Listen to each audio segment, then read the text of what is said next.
Hello mga kautang, for today's video ay pag-uusapan natin itong utangan online na pwede po sa OFW, unemployed, pwede daw sa students, pwede po ito mga kautang sa housewife. Ito po ay bago ko lang siya nakita sa Google Play Store. But mga kautang, nagtaka ako kahit bago ko pa siya nakita is meron na siyang 2K reviews agad mga kautang, no? At ito po ay under ng Sunloan Lending Investors Corporation. At mga kautang, i-share ko agad sa inyo yung aking personal experience dito sa pag-apply sa loan application na to. At mga kautang, alam naman natin no, kapag tayo ay nag-install, tayo ay nag-download, is nakukuha nila yung details natin. No? Kailangan natin silang bigyan ng permission to access yung phone natin. Pero kung ayaw natin sa ganito mga kautang, kasi ako rin is allergy ako sa mga ganyan, is you can apply po direct website mga kautang na no need to install, na may 0%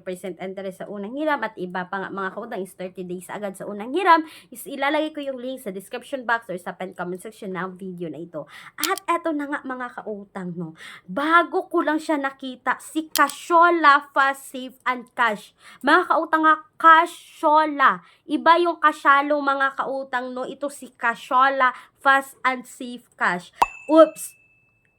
Sabi ko na, wag mo i-skip. Alam ko mga kautang, kapag kaming mga loan app reviewer is nabanggit na namin yung pangalan ng loan app, is agad yung hindi tinatapos yung video. Paano nyo malalaman yung buong details kapag ganyan yung ginagawa natin? Okay mga kautang, nag-o-offer daw ito na 1,000 to 30,000 pesos. At alam naman natin mga kautang na hindi agad 30,000. 1,000 to 2,000 pag first time loaner. At ito na nga, no, itong loan application ito is nag-a-access ng camera, device, location, SMS at notification. At ito na nga mga kautang, as usual, kailangan natin ilagay yung personal information, yung basic information, yung job information, yung contact information. Itong loan application ito is nanghihingi ng 2 contact person. So, okay na rin compared to the other loan app na tag-5 yung hinihingi.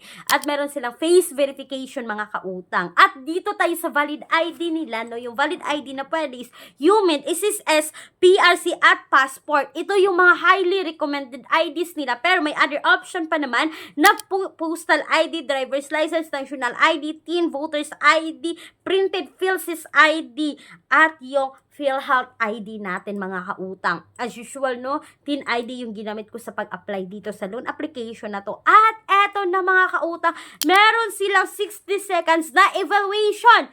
After 60 seconds mga kautang, ito na yung sabi, credit limit is being calculated.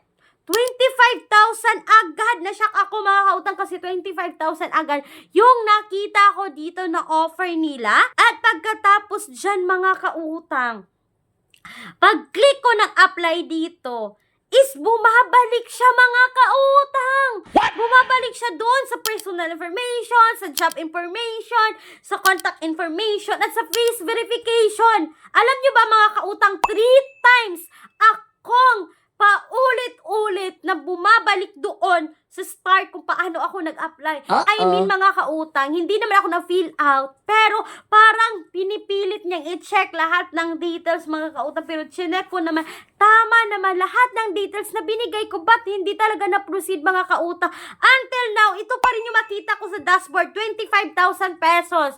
Hindi nga ako nakapag-loan dito mga kautang kasi pag i-click ko itong apply, is bumabalik siya.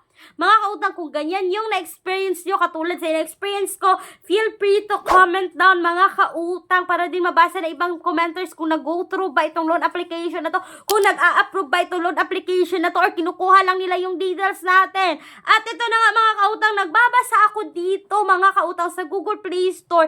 Ang dami kong mga nabasang nag-comment mga kautang na may nagkasasabing kinukuha lang yung information. May iba naman mga kautang is na-approve dito, pero hindi na nakapag-re-loan, hindi na nakapag-second loan. Ang iba naman is hindi na-approve. Mga kautang, ang daming ibang-ibang nag-comment dito.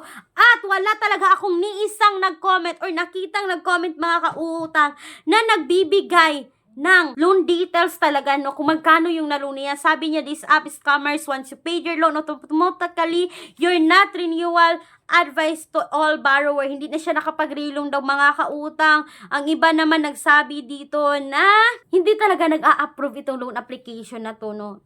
kay Cashola Fast and Receive Cash. Mga kautang, itong loan application na to is matagal na siya sa Play Store. I think pinalitan lang yung name niya, mga kautang, no?